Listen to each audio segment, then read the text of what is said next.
Hey guys, Working Man Reads here, and today I'm here with another video, and I would like to first off give some shout outs to Books on a Peak, and Kelly Hooked on Books, and Fandom, Fanatic here. So I'm going to link their channels down below. There's some new people that I've found actually on Facebook, on a Booktuber meetup site thing on Facebook. Whatever, I do this, it's fun. So I want to give a shout out to those people. They seem very kind, and feel free to go check their channels out. We're all one big happy family here on YouTube. So, some quick ramblings about life. Yeah, we're going to be celebrating Aria's birthday, her second birthday this weekend, Saturday. So, send some good vibes our way. It's going to be fun. Hopefully the rain holds off. But I'm excited. Yeah, we're just trying to beat the whole COVID thing because in November, you know, it could pick up again. So, hopefully not. God forbid. But we're just going to be celebrating it so we can get everybody outside and do the whole socially distanced thing and have fun with it and still spend time as a family. So, yeah, I'm excited, but that means probably no content this weekend. But Friday night, my wife actually works 5:30 to 9:30, and I put the baby down at 8, so I was thinking maybe I'll do another Working Man Reads Fridays and do some horror recommendations live feed or live stream. And maybe if anybody that jumps in on the chat wants to actually join in, I can shoot you an invite and we can kind of co-host it together and just have fun talking about horror recommendations or kind of whatever comes to our mind, and music, whatever. I don't care what we talk about. It could be super fun, whatever we want to do. I think it'd just be fun to maybe do it for like a half an hour. And yeah, so I found that they do really good in the analytics. So if all my booktube buddies are on here, that's just something to keep in mind. It actually killed it on search browsing. It was like 80% on browsing features. It did really good. So, but today I'm here with also a bookmail, and that's from my buddy Syon. If you don't follow him on Instagram, please do. He is a great guy and a good author, and he's he's just a super chill person, and he's a friend of mine. So he ended up sending me Matthew Lewis, The Monk, and it's a Penguin classic. I don't know if you guys can see that. Hopefully you can. And I had no idea. This guy was like one of the first, I would say like maybe graphic horror authors, if you think about it, based on when it was published. And this edition is based on the first edition from 1796. And basically, yeah, he was just like destroyed by critics. Basically, he wrote about, I'll read the synopsis really quick.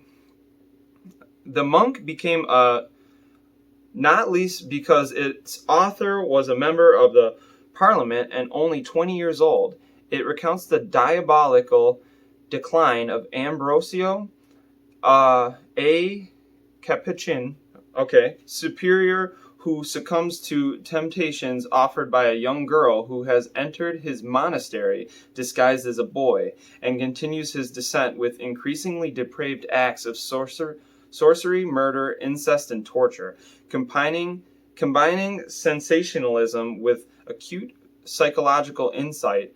This masterpiece of Gothic fiction is a powerful exploration of how violent and erotic impulses can break through the barriers of social and moral restraint. So, geez, I have not read a synopsis in a while that I was more intrigued by. This sounds like the beginnings of horror writing. If I could be honest, it sounds like the beginnings of horror. Like, this man probably was way before his time. Like, you want to talk about Matt Shaw and things like that. This dude, I'm excited to read this, Syon. So thank you so much. He just like sent me books. So if that doesn't tell you how good of a dude Syon is, there you go. And then also he sent me North American Lake Monsters, and that's by Nathan Bellingrad. And it says, in this striking, bleak yet luminous debut collection, Nathan Bellingrad, winner of the inaugural Shirley Jackson Award, Shirley Jackson, great author, uses the trappings of the Gothic and the uncanny to investigate the loneliest and darkest corners of contemporary American life. Wow.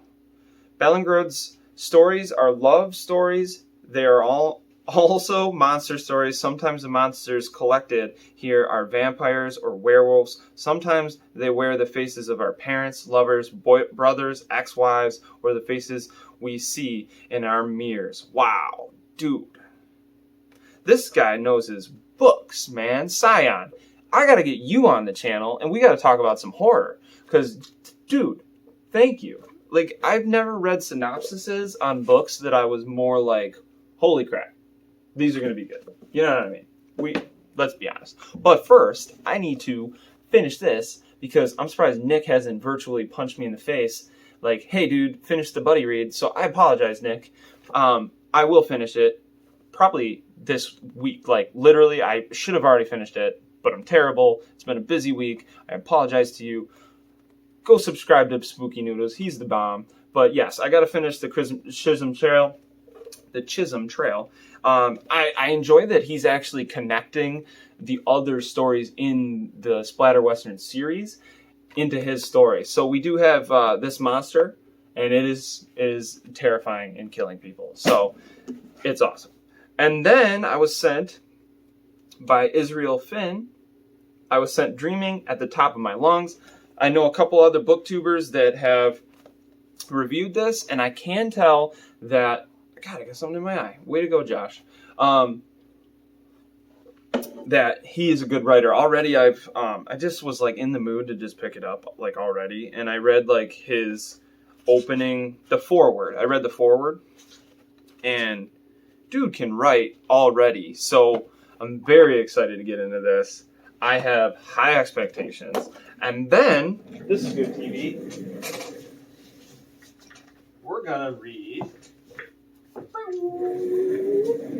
The Hyde Effect, because my boy, Purgatory Limbo Offerings, Paul, aka Paul, he wants to read this as a buddy read. So definitely, in the coming week, I will be doing this. So I do need to read these two, but they're short, and then get into this. So, Monday, Paul, if you're watching this, let's shoot for Monday next week. If you can do that, I know you probably are trying to read.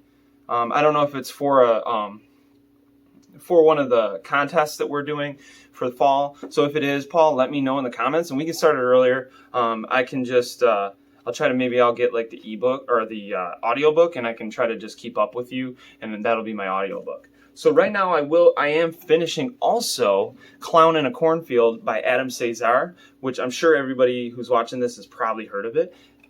It's supposed to be like a YA horror, but I'm liking it, man. Don't let the YA factor keep you from reading it. It's seeming like a 3 to 4 star book already.